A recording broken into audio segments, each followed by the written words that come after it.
देहि सौभाग्यमारोगं देहि मे परमं सुखं रूपं देहि जयं देहि यशो देहि दिशो जयी। जय माता दी। आप सभी का हमारे YouTube चैनल पर हार्दिक स्वागत है। प्रिय दोस्तों, आज सावन मास का मंगलवार है। मंगलवार का दिन माता महागौरी को समर्पित है। तो आज हम सुनेंगे मंगला गौरी व्रत का वर्णन तथा पौराणिक कथा।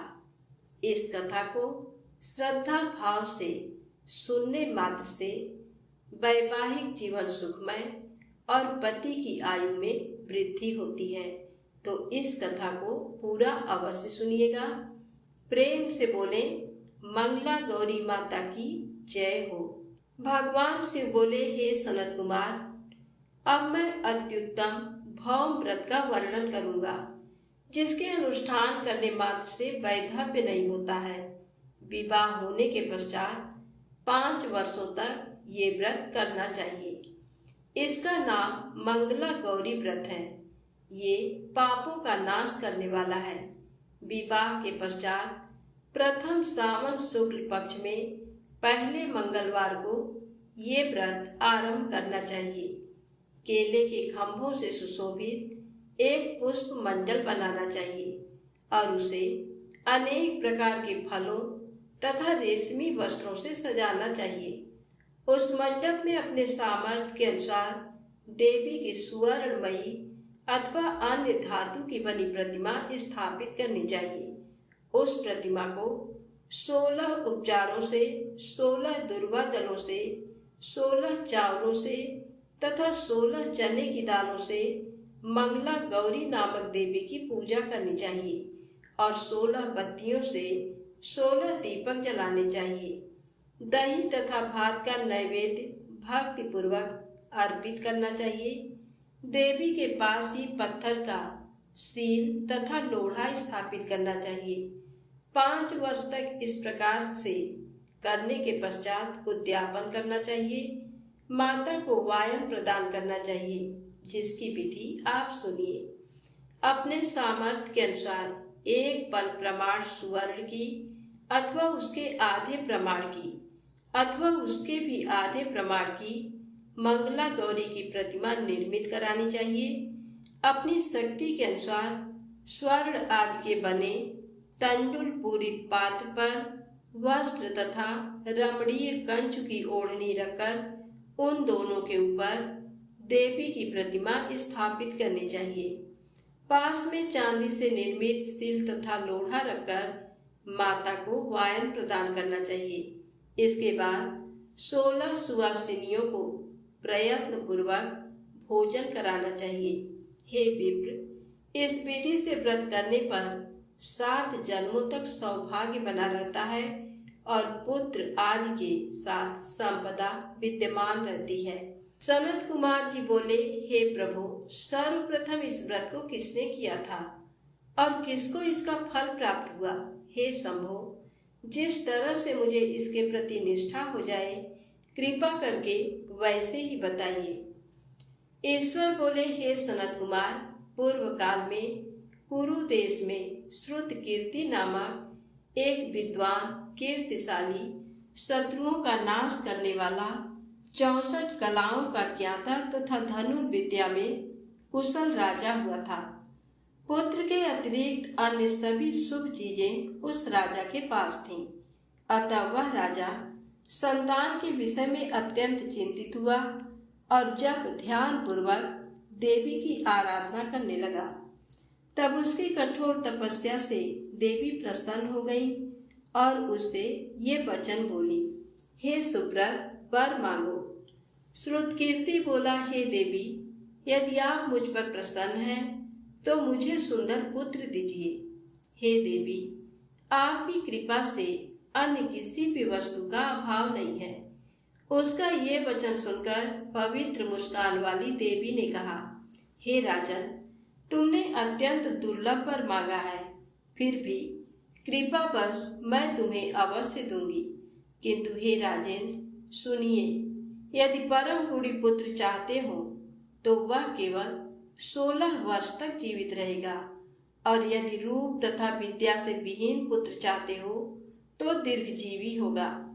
देवी का ये वचन सुनकर राजा चिंतित हो उठा और पुनः अपनी पत्नी से परामर्श करके उसने गुणवान तथा सभी शुभ लक्षणों से संपन्न 16 वर्ष की आयु वाला पुत्र मांगा। तब देवी ने भक्ति संपन्न राजा से कहा, हे नृपनंदन, मेरे मंदिर के द्वार पर आम का वृक्ष है, उसका एक फल लाकर मेरी आज्ञा से अपनी भार्या को उसे भक्षण करने हेतु प्रदान करो, जिससे वह शीघ्र ही गर्भ धारण करेगी, इसमें संदेह नहीं है। प्रसन्न होकर राजा ने वैसा ही किया और उसकी पत्नी ने गर्भ धारण कर लिया। 10वें महीने में उसने देव तुल्य सुंदर पुत्र को जन्म दिया। तब हर्ष तथा शोक से युक्त राजा ने बालक का जात कर्म आदि संस्कार किया और शिव का स्मरण करते हुए उसका नाम चिरायु रखा। इसके बाद पुत्र के 16 वर्ष के होने पर पत्नी सहित राजा चिंता में पड़ गए और वे विचार करने लगे कि ये पुत्र बड़े कष्ट से प्राप्त हुआ है और मैं इसकी दुखद मृत्यु अपने ही सामने कैसे देख सकूंगा। ऐसा विचार करके राजा ने पुत्र को उसके मामा के साथ काशी भेज दिया। प्रस्थान के समय राजा की पत्नी ने अपने भाई से कहा कि कार्पटिक का वेश धारण करके आप मेरे पुत्र को काशी ले जाइए। मैंने भगवान मृत्युंजय से पूर्व में पुत्र के लिए प्रार्थना की थी और कहा था कि हे विश्वेश्वर, आप जगतपति की यात्रा के लिए मैं उस पुत्र को अवश्य भेजूंगी, अतः आप मेरे पुत्र को आज ही ले जाइए और सावधानी पूर्वक इसकी रक्षा कीजिएगा। अपनी बहन की ये बात सुनकर भांजे के साथ वह चल पड़ा। कई दिनों तक चलते चलते वह आनंद नामक नगर में पहुंचा। वहां सभी प्रकार की समृद्धियों से संपन्न वीरसेन नाम वाला एक राजा रहता था। उस राजा की एक सर्व लक्षण संपन्न युवावस्था प्राप्त मनोहर तथा रूप लावण्यमयी मंगला गौरी नामक कन्या थी। सभी उपमानों को तुच्छ करके सौंदर्य अभिवृद्धि को प्राप्त वह कन्या किसी समय सखियों के साथ नगर के उपवन में क्रीड़ा करने के लिए गई हुई थी। उसी समय वह चिरायु तथा उसका मामा वे दोनों भी वहां पहुंच गए और उन कन्याओं को देखने की लालसा से वहीं विश्राम करने लगे। इसी बीच हास्यपूर्ण क्रीड़ा करती हुई उन कन्याओं में से किसी एक ने कुपित होकर राजकुमारी को राणा ये कुवचन कह दिया। तब उस अशुभ वचन को सुनकर राजकुमारी ने कहा, तुम अनुचित बात क्यों बोल रही हो? मेरे कुल में तो इस प्रकार की कोई नहीं है। मंगला गौरी की कृपा से तथा उनके व्रत के प्रभाव से विवाह के समय जिसके सर पर मेरे हाथ से अक्षत पड़ेंगे, हे सखी, वह यदि अल्प आयु वाला होगा तो भी चिरंजीवी हो जाएगा। इसके बाद वह सभी कन्याएं अपने अपने घर चली गईं। उसी दिन राजकुमारी का विवाह था। वाहलीक देश के त्रिधर्मा नामक राजा के सुकेतु नाम वाले पुत्र के साथ उसका विवाह निश्चित किया गया था। वह सुकेतु विद्याहीन, कुरूप तथा बहरा था। तब सुकेतु के साथ आए हुए उन लोगों ने विचार किया कि इस समय कोई दूसरा श्रेष्ठ वर ले जाना चाहिए और विवाह संपन्न हो जाने के बाद वहां सुकेतु पहुंच जाए। उन लोगों ने चिरायु के मामा के पास जाकर याचना की कि आप इस बालक को हमें दे दीजिए, जिससे हमारा कार्य सिद्ध हो जाए। इस पृथ्वी पर परोपकार के समान दूसरा कोई धर्म नहीं है। उनकी बात सुनकर चिरायु का मामा मन ही मन बहुत प्रसन्न हुआ, क्योंकि इसने उपवन में पहले ही कन्या मंगला गौरी की बात सुन ली थी। फिर भी उसने एक बार कहा कि आप लोग इसे किस लिए मांग रहे हैं? कार्य की सिद्धि हेतु वस्त्र, अलंकार आदि मांगे जाते हैं, वर तो कहीं भी नहीं मांगा जाता। तथापि आप लोगों का सम्मान रखने के लिए मैं इसे दे रहा हूँ। इसके बाद चिरायु को वहां ले जाकर उन लोगों ने विवाह संपन्न कराया।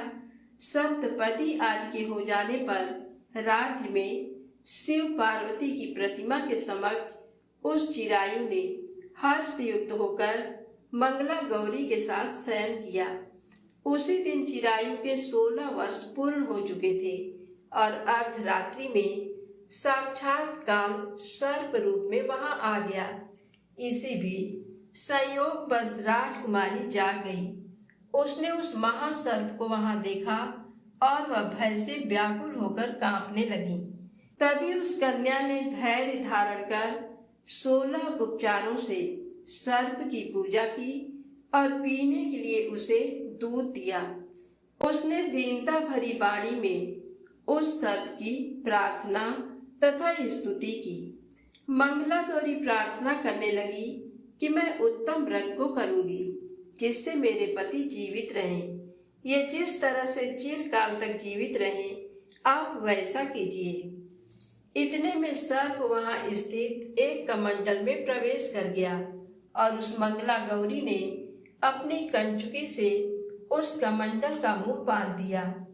इसी बीच उसका पति अंगड़ाई लेकर जाग गया और अपनी पत्नी से बोला, हे प्रिय, मुझे भूख लगी है। तब वह अपनी माता के पास जाकर खीर, लड्डू आदि ले आई और उसके द्वारा दिए भोज्य पदार्थ को उसने प्रसन्न मन होकर खाया। भोजन के पश्चात हाथ धोते समय उसके हाथ से अंगूठी गिर पड़ी। तांबुल खाकर वह पुनः सो गया। इसके बाद मंगला गौरी कमंडल को फेंकने के लिए जाने लगी। विधि की कैसी गति है कि उस कमंडल में से बाहर की ओर जगमग करती हुई हार कांति को देखकर वह आश्चर्यचकित हो गई। घट में स्थित उस हार को उसने अपने कंठ में धारण कर लिया। इसके बाद कुछ रात शेष रहते ही चिरायु का मामा आकर उसे ले गया। इसके बाद वर पक्ष के लोग सुकेत को वहां ले आए। उसे देख मंगला गौरी ने कहा कि ये मेरा पति नहीं है। तब उन सभी ने उससे कहा, हे शुभे, तुम ये क्या बोल रही हो? यहाँ तुम्हारा कोई परिचायक हो तो उसे हम लोगों को बताओ। मंगला गौरी बोली, जिसने रात्रि में 9 रत्नों से बनी अंगूठी दी है उसकी अंगुली में से डालकर परिचायक निशानी देख ले। मेरे पति ने रात्रि में मुझे जो हार दिया था उसके रत्नों का समुदाय कैसा है, इस बात को ये बताए। ये तो कोई अन्य ही है। इसके अतिरिक्त रात्रि में आम सींचते समय उनका पैर कुमकुम से लिप्त हो गया था। वह मेरी जान पर अब भी विद्यमान है। उसे आप लोग शीघ्र देख लें।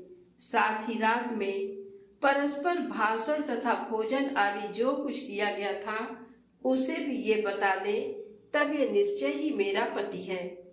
इस प्रकार उसका वचन सुनकर सभी ठीक है कहने लगे। किंतु जब एक भी बात न मिली तब सभी ने सुकेत को उसका पति होने से निषिद्ध कर दिया और वर पक्ष वाले जिस तरह से आए थे उसी तरह से चले गए। उसके बाद अपने वंश को बढ़ाने वाले महान यश से संपन्न तथा परम मनस्वी मंगला गौरी के पिता ने अन्न पान आदि का सत्र चलाया। उन्होंने वर पक्ष का वृत्तांत कानों कान सुन लिया कि स्वरूप से कुरूप होने के कारण लोगों के द्वारा किसी अन्य को वर के रूप में आदर पूर्वक लाया गया था। तब उन्होंने अपनी कन्या को पर्दे के भीतर बिठा दिया। उसके बाद 1 वर्ष बीतने पर यात्रा करके चिरायु अपने मामा के साथ ये देखने आया कि विवाह के बाद वहां क्या हुआ।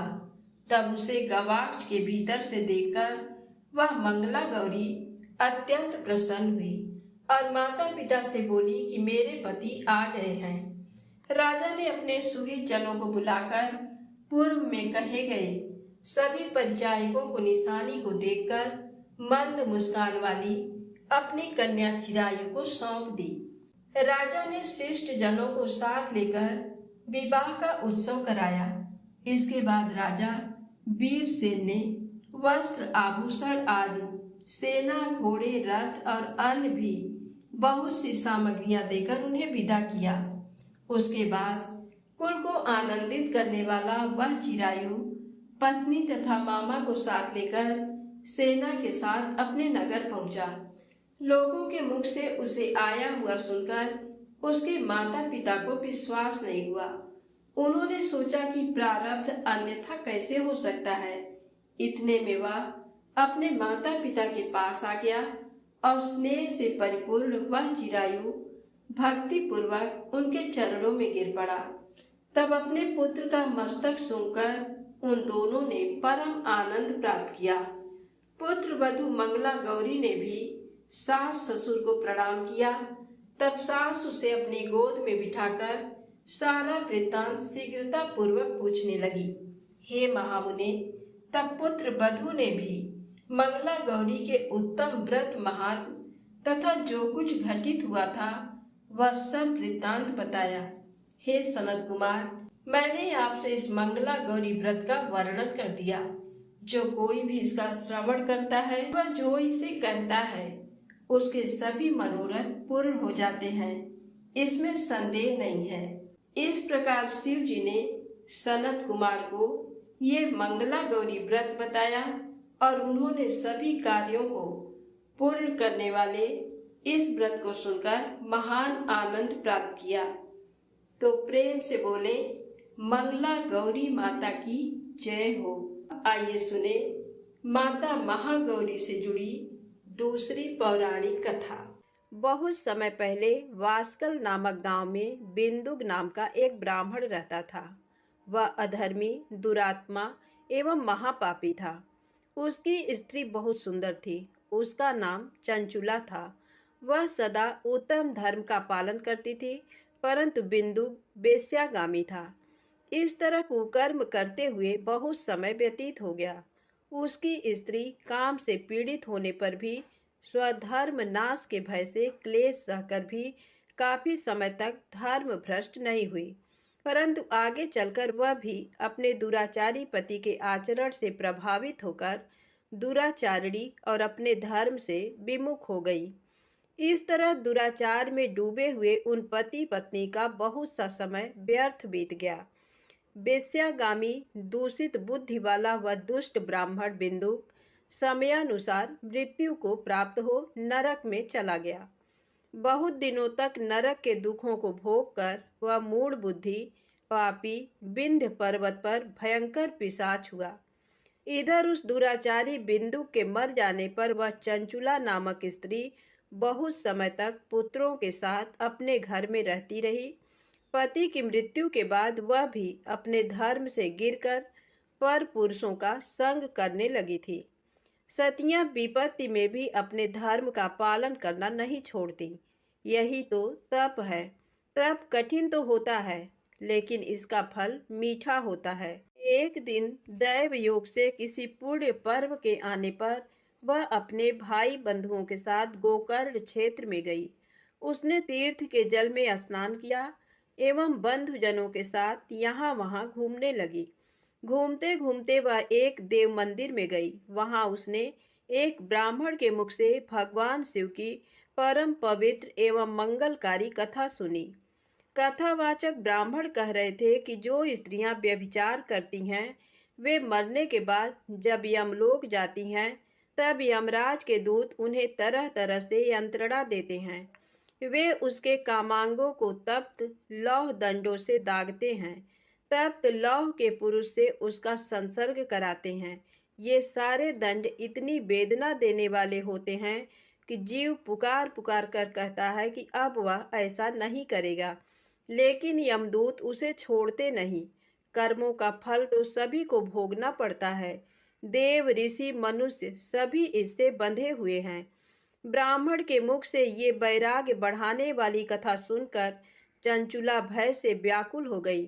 कथा समाप्त होने पर सभी लोग वहां से चले गए।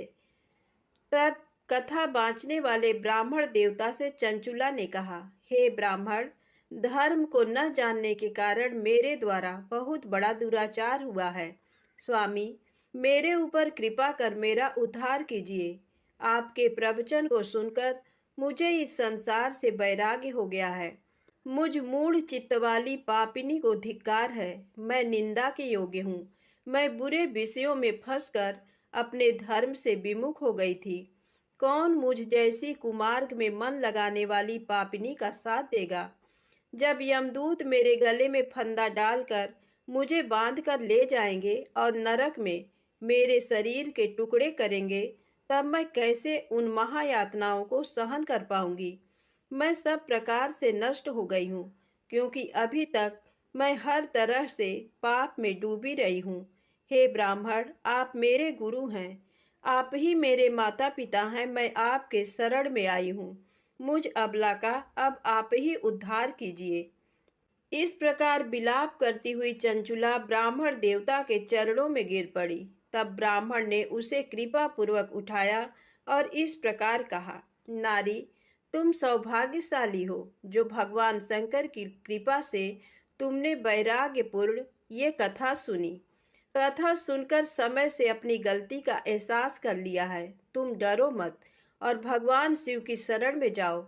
उनकी परम कृपा से तुम्हारे सभी पाप नष्ट हो जाएंगे। मैं तुम्हें भगवान शिव की कथा सहित वह मार्ग बताऊंगा जिसके द्वारा तुम्हें सुख देने वाली उत्तम गति प्राप्त होगी। शिव कथा सुनने से तुम्हारी बुद्धि शुद्ध हो गई है और तुम्हें पश्चाताप हुआ है तथा मन में वैराग्य उत्पन्न हुआ है। पश्चाताप ही पाप करने वाले पापियों के लिए सबसे बड़ा प्रायश्चित है।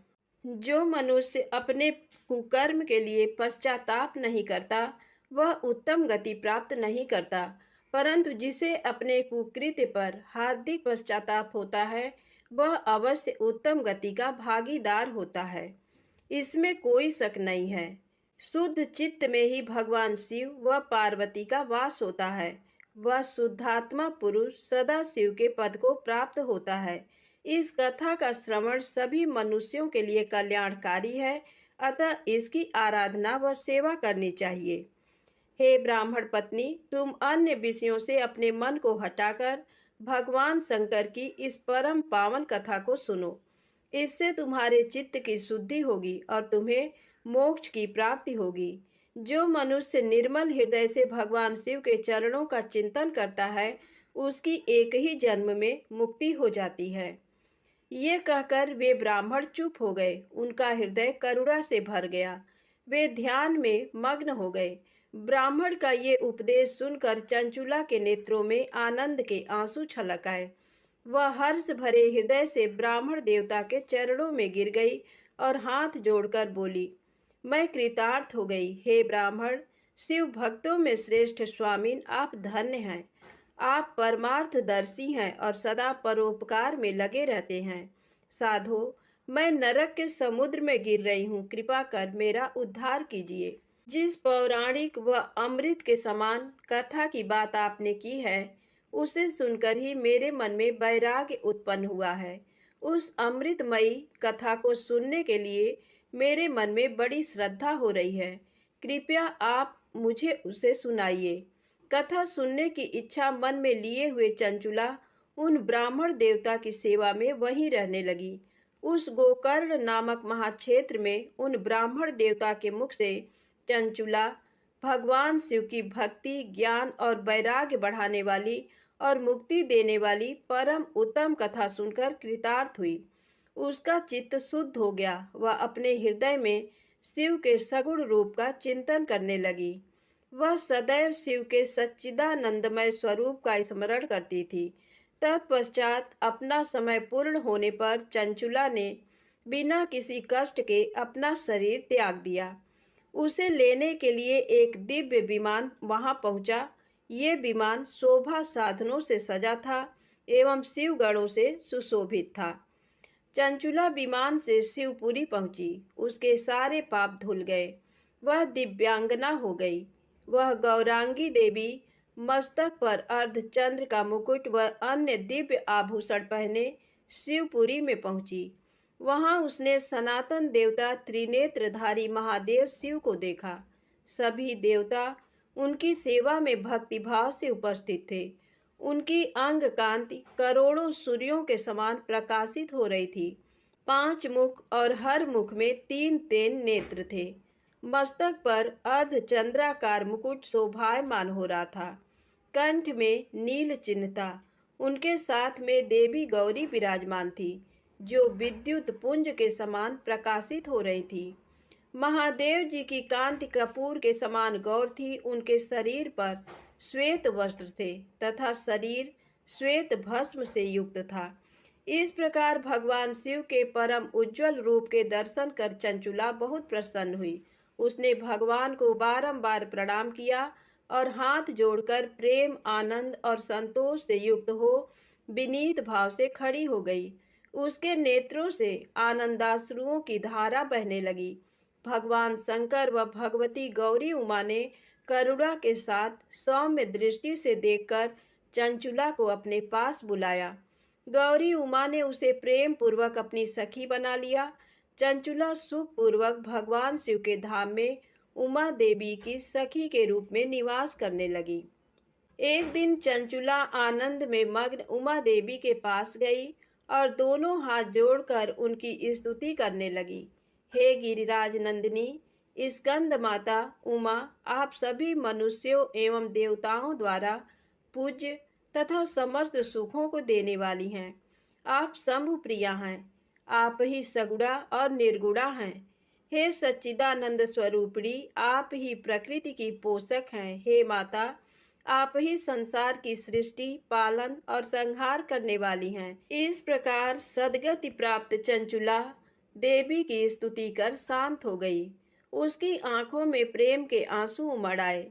तब शंकर प्रिया भक्त वत्सला उमा देवी ने बड़े प्रेम से चंचुला को चुप कराते हुए कहा, सखी चंचुला, मैं तुम्हारी स्तुति से प्रसन्न हूँ। बोलो, क्या वर मांगती हो? चंचुला बोली, हे गिरिराज कुमारी, मेरे पति बिंदुक इस समय कहाँ हैं? उनकी स्थिति कैसी है, मुझे बताइए और कुछ उपाय कीजिए ताकि हम फिर से मिल सकें। हे महादेवी, मेरे पति एक शूद्र जाति वेश्या के प्रति आसक्त थे और पाप में ही डूबे रहते थे। गिरिजा बोली, बेटी, तुम्हारा पति बिंदुक बड़ा पापी था। उसका अंत बड़ा भयानक हुआ। वेश्या का उपभोग करने के कारण वह मूर्ख नरक में अनेक वर्षों तक अनेक प्रकार के दुख भोग कर अब शेष पाप को भोगने के लिए विंध्य पर्वत पर पिशाच की योनि में रह रहा है। वह दुष्ट वहीं वायु पीकर रहता है और सब प्रकार के कष्ट सहता है। गौरी देवी की ये बात सुनकर चंचुला अत्यंत दुखी हो गई। फिर मन को किसी तरह स्थिर करती हुई दुखी हृदय से माँ गौरी से उसने एक बार फिर पूछा, हे महादेवी, मुझ पर कृपा कीजिए और मेरे पापी पति का अब उद्धार कर दीजिए। कृपा करके मुझे वह उपाय बताइए जिससे मेरे पति को उत्तम गति प्राप्त हो सके। गौरी देवी ने कहा, यदि तुम्हारा पति भगवान शिव की पुण्यमयी उत्तम कथा सुने तो वह इस दुर्गति को पार करके उत्तम गति का भागी हो सकता है। अमृत के समान मधुर गौरी देवी का ये वचन सुनकर चंचुला ने दोनों हाथ जोड़कर मस्तक झुकाकर उन्हें बारंबार प्रणाम किया तथा प्रार्थना की कि मेरे पति को भगवान शिव की कथा सुनाने की व्यवस्था कीजिए। ब्राह्मण पत्नी चंचुला के बार बार प्रार्थना करने पर शिव प्रिया गौरी देवी ने भगवान शिव की महिमा का गान करने वाले गंधर्वराज तुम्बुरु को बुलाकर कहा, तुम्बुरो, तुम्हारी भगवान शिव में प्रीति है। तुम मेरे मन की सभी बातें जानकर मेरे कार्यों को सिद्ध करते हो। तुम मेरी इस सखी के साथ विंध्य पर जाओ। वहाँ एक महाघोर और भयंकर पिशाच रहता है। पूर्व जन्म में वह पिशाच बिंदुक नामक ब्राह्मण मेरी इस सखी चंचुला का पति था। वह वेश्यागामी हो गया था। उसने स्नान, संध्या आदि नित्य कर्म छोड़कर अपवित्र रहने लगा। क्रोध के कारण उसकी बुद्धि भ्रष्ट हो गई। दुर्जनों से उसकी मित्रता तथा सज्जनों से द्वेष बढ़ गया था। वह अस्त्र शस्त्र से हिंसा करता, लोगों को सताता और उनके घरों में आग लगा देता था। चांडालों से दोस्ती करता, वह रोज वेश्या के पास जाता था। पत्नी को त्याग कर दुष्ट लोगों से दोस्ती कर उन्हीं के संपर्क में रहता था। वह मृत्यु तक दुराचार में फंसा रहा। मृत्यु के बाद उसे पापियों के भोग स्थान यमपुर ले जाया गया। वहां घोर नरकों को सहकर इस समय वह विंध्य पर पिशाच बनकर रह रहा है और पापों का फल भोग रहा है। तुम उसके सामने परम पुण्यमयी पापों का नाश करने वाली भगवान शिव की दिव्य कथा का प्रवचन करो। इस कथा को सुनने से उसका हृदय सभी पापों से मुक्त होकर शुद्ध हो जाएगा और वह प्रेत योनि से मुक्त हो जाएगा। दुर्गति मुक्त होने पर उस बिंदुक नामक पिशाच को विमान पर बिठाकर तुम भगवान शिव के पास ले आना। माँ उमा का आदेश पाकर गंधर्व राज तुम्बरो प्रसन्नता पूर्वक अपने भाग्य की सराहना करते हुए चंचुला को साथ लेकर विमान से पिशाच के निवास स्थान विंध्य पर्वत पर गया। वहां पहुंचकर उसने उस विकराल आकृति वाले पिशाच को देखा। उसका शरीर विशाल था, उसकी ठोड़ी बड़ी थी। वह कभी हंसता, कभी रोता, कभी उछलता था।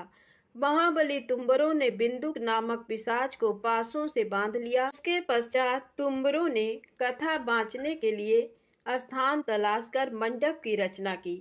शीघ्र इस बात का पता लोगों को चल गया कि एक पिशाच के उद्धार हेतु देवी पार्वती की आज्ञा से तुम्बरो भगवान शिव की कथा सुनाने विंध्य पर्वत पर आया है। उस कथा को सुनने के लोभ से बहुत से देवर्षि वहां पहुंच गए। सभी को आदर पूर्वक स्थान दिया गया। पिशाच बिंदुक को पांसों में बांधकर आसन पर बिठाया गया और तब तुम्बरू ने परम उत्तम भगवान शिव की अमृत कथा का गान शुरू किया। इससे सभी श्रोता कृतार्थ हो गए।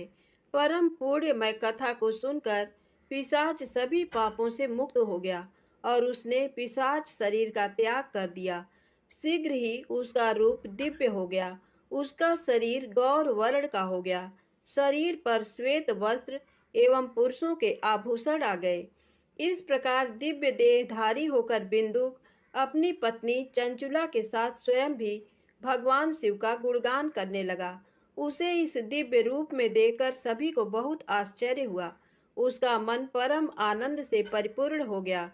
सभी भगवान महेश्वर के अद्भुत चरित्र को सुनकर कृतार्थ हो उसका यशोगान करते हुए अपने अपने धाम को चले गए। बिंदुक अपनी पत्नी चंचुला के साथ विमान में बैठकर शिवपुरी की ओर चल दिया। महेश्वर के गुणों का गान करता हुआ बिंदुक अपनी पत्नी चंचुला व तुम्बुरु के साथ शीघ्र ही शिवधाम पहुंच गया। भगवान शिव व देवी पार्वती ने उसे अपना पार्षद बना लिया। दोनों पति पत्नी सुखपूर्वक भगवान महेश्वर एवं देवी गौरी के श्री चरणों में अविचल निवास पाकर धन्य हो गए। प्रेम से बोले शंकर भगवान गौरी माता की जय हो। अब आइए सुने मंगलवार व्रत की पौराणिक कथा। एक बार नैमिषारण्य तीर्थ में 80,000 मुनि एकत्र होकर पुराणों के ज्ञाता श्री सूत जी से पूछने लगे, हे महामुने, आपने हमें अनेक पुराणों की कथाएं सुनाई हैं। अब कृपा करके हमें ऐसा व्रत और कथा बताएं जिसके करने से संतान की प्राप्ति हो तथा मनुष्यों को रोग, शोक, अग्नि, सर्व दुख आदि का भय दूर हो, क्योंकि कलयुग में सभी जीवों की आयु बहुत कम है। फिर इस पर उन्हें रोग चिंता के कष्ट लगे रहेंगे तो फिर वह श्री हरि के चरणों में अपना ध्यान कैसे लगा सकेंगे। श्री सूत जी बोले, हे मुनियों, आपने लोक कल्याण के लिए बहुत ही उत्तम बात पूछी है। एक बार युधिष्ठिर ने भगवान श्री कृष्ण से लोक कल्याण के लिए यही प्रश्न किया था। भगवान श्री कृष्ण और युधिष्ठिर का संवाद तुम्हारे सामने कहता हूँ, ध्यान देकर सुनो। एक समय पांडवों की सभा में श्री कृष्ण जी बैठे हुए थे। तब युधिष्ठिर ने भगवान श्री कृष्ण से प्रश्न किया, गोविंद, आपने मेरे लिए अनेकों कथाएं सुनाई हैं। आज आप कृपा करके ऐसा व्रत या कथा सुनाएं जिसके करने से मनुष्य को रोग चिंता का भय समाप्त हो और उसको पुत्र की प्राप्ति हो। हे प्रभु, बिना पुत्र के जीवन व्यर्थ है। पुत्र के बिना मनुष्य नरकगामी होता है। पुत्र के बिना मनुष्य पितृ ऋण से छुटकारा नहीं पा सकता और न ही उसका पुन्नग नामक नरक से उद्धार हो सकता है। अतः पुत्रदायक व्रत बतलाएं। श्री कृष्ण भगवान बोले, हे राजन, मैं एक प्राचीन इतिहास सुनाता हूँ, आप उसे ध्यान पूर्वक सुनो। कुंडलपुर नामक एक नगर था। उसमें नंदा नामक एक ब्राह्मण रहता था। भगवान की कृपा से उसके पास सब कुछ था, फिर भी वह दुखी था।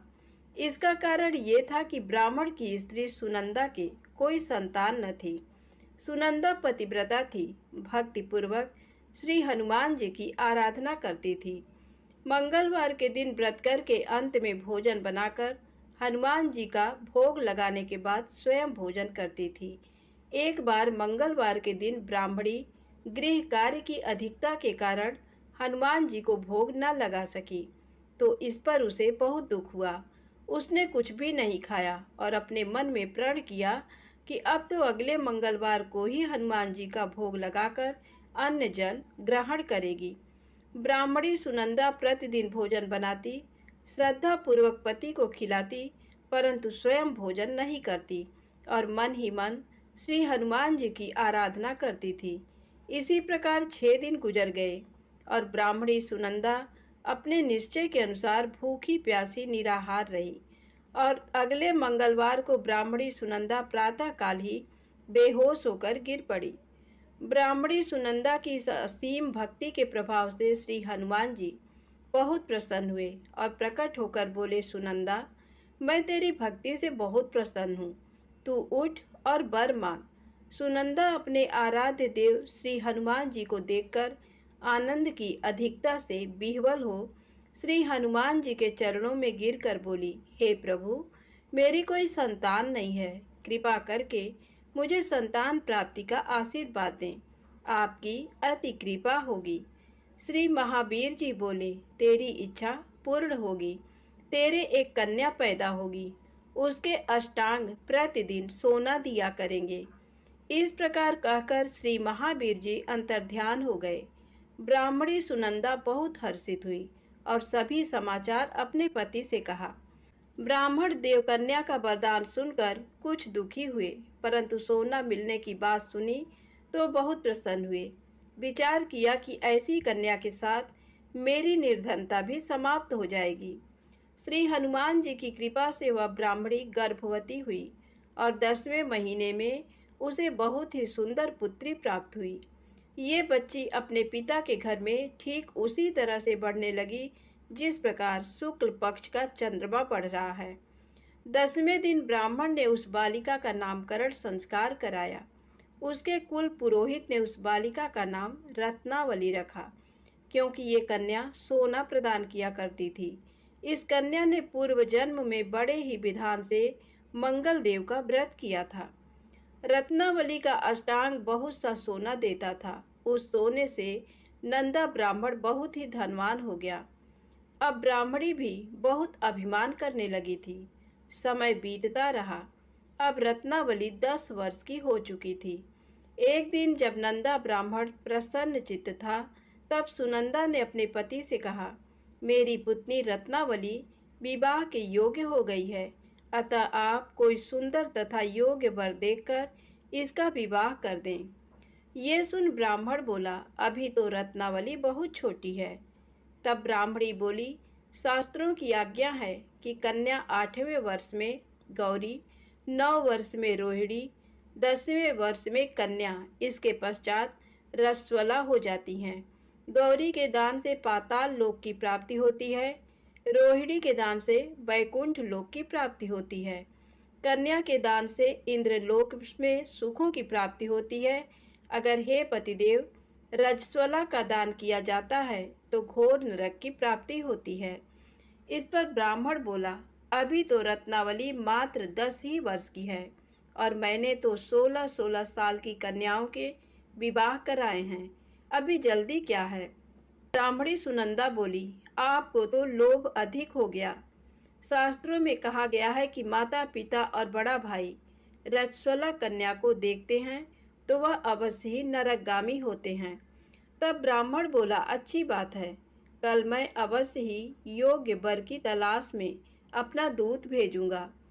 दूसरे दिन ब्राह्मण ने अपने दूत को बुलाया और आज्ञा दी कि जैसी सुंदर मेरी कन्या है वैसा ही सुंदर वर उसके लिए तलाश करो। दूत अपने स्वामी की आज्ञा पाकर निकल पड़ा। पंपई नगर में उसने एक सुंदर लड़के को देखा। ये बालक एक ब्राह्मण परिवार का बहुत गुणवान पुत्र था। इसका नाम सोमेश्वर था। दूत ने इस सुंदर व गुणवान ब्राह्मण पुत्र के बारे में अपने स्वामी को पूर्ण विवरण दिया। ब्राह्मण नंदा को भी सोमेश्वर अच्छा लगा और फिर शुभ मुहूर्त में विधि पूर्वक कन्यादान करके ब्राह्मण ब्राह्मणी संतुष्ट हुए। परंतु ब्राह्मण के मन में लोभ समाया हुआ था। उसने कन्यादान तो कर दिया, पर वह बहुत खिन्न भी था। उसने विचार किया कि रत्नावली तो अब चली जाएगी और मुझे इससे जो सोना मिलता था वह अब नहीं मिलेगा। मेरे पास जो धन था कुछ तो इसके विवाह में खर्च हो गया और जो शेष बचा है वह भी कुछ दिनों पश्चात समाप्त हो जाएगा। मैंने तो इसका विवाह करके बहुत बड़ी भूल कर दी है। अब कोई ऐसा उपाय हो कि रत्नावली मेरे घर में ही बनी रहे, अपनी ससुराल ना जाए। लोभ रूपी राक्षस ब्राह्मण के मस्तिष्क पर छाता जा रहा था। रात भर अपनी सैया पर बेचैनी से करवटें बदलते बदलते उसने एक बहुत ही क्रूर निर्णय लिया। उसने विचार किया कि जब रत्नावली को लेकर उसका पति सोमेश्वर अपने घर के लिए जाएगा तो वह मार्ग में छिपकर सोमेश्वर का वध कर देगा और अपनी लड़की को अपने घर ले आएगा, जिससे नियमित रूप से उसे सोना भी मिलता रहेगा और समाज का कोई मनुष्य उसे दोष भी नहीं दे सकेगा। प्रातः काल हुआ तो नंदा और सुनंदा ने अपने जमाई तथा लड़की को बहुत सारा धन देकर विदा किया। सोमेश्वर अपनी पत्नी रत्नावली को लेकर ससुराल से अपने घर की तरफ चल दिया। ब्राह्मण नंदा महालोभ के वशीभूत हो अपनी मति खो चुका था। पाप पुण्य को उसे विचार ही न रहा। अपने भयानक व क्रूर निर्णय को कार्य रूप देने के लिए उसने अपने दूत को मार्ग में अपने जमाई का वध करने के लिए भेज दिया था, ताकि रत्नावली से प्राप्त होने वाला सोना उसे हमेशा मिलता रहे और वो कभी निर्धन ना हो। ब्राह्मण के दूत ने अपने स्वामी की आज्ञा का पालन करते हुए उसके जमाई सोमेश्वर का मार्ग में ही वध कर दिया। समाचार पाकर ब्राह्मण नंदा मार्ग में पहुंचा और रुदन करती अपनी पुत्री रत्नावली से बोला, हे पुत्री, मार्ग में लुटेरों ने तेरे पति का वध कर दिया है। भगवान की इच्छा के आगे किसी का कोई बस नहीं चलता है। अब तू घर चल, वहाँ पर ही रहकर शेष जीवन व्यतीत करना। जो भाग्य में लिखा है वही होगा। अपने पति की अकाल मृत्यु से रत्नावली बहुत दुखी हुई।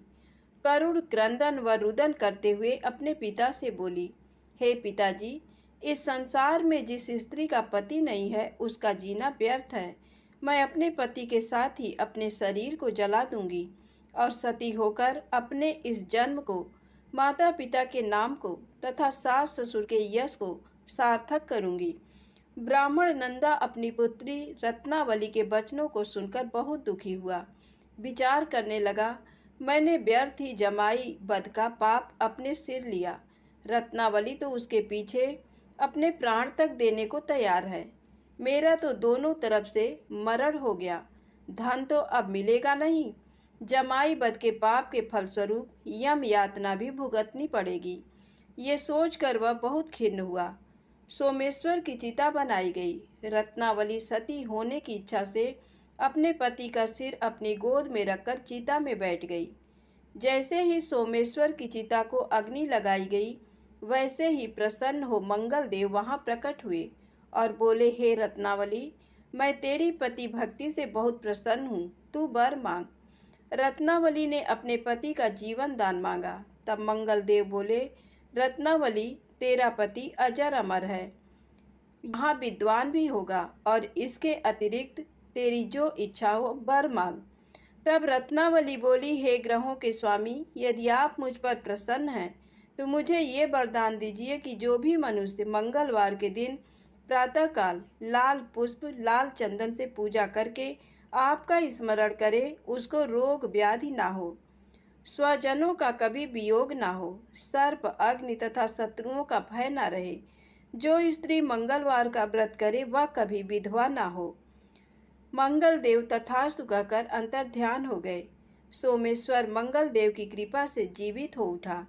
रत्नावली अपने पति को पुनः प्राप्त कर बहुत प्रसन्न हुई और मंगल देव का व्रत प्रत्येक मंगलवार को करके व्रतराज और मंगल देव की कृपा से इस लोक में सुख ऐश्वर्य को भोगते हुए अंत में अपने पति के साथ स्वर्ग लोक को गई।